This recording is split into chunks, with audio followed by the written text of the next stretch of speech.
करते करते उनकी कई दौर हो चुके थे। फिर हमें रात में किसी बहर बुलाया गया मीटिंग करने के लिए फीमेल एंड से।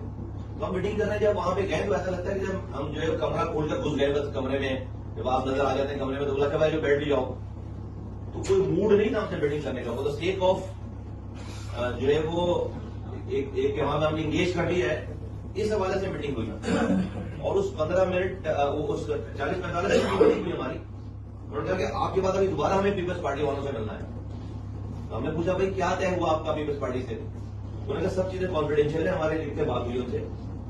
दो चीजें आपको बता देते हैं कॉन्फिडेंशियल होने के बावजूद। एक ये कि वो ये कह रहे हैं कि आपका मैंडेट 100% जारी है।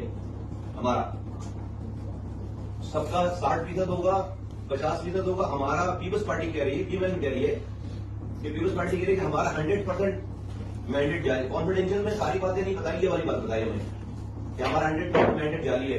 दूसरा ये बताया कि हमारे नंबर पूरे हैं। पीपल्स पार्टी वाले कह रहे हैं कि फीमेल पीएमएलएन और पीपल्स पार्टी मिलाकर नंबर पूरे हैं, तो एमक्यूएम को बाहर निकालने की जरूरत नहीं है।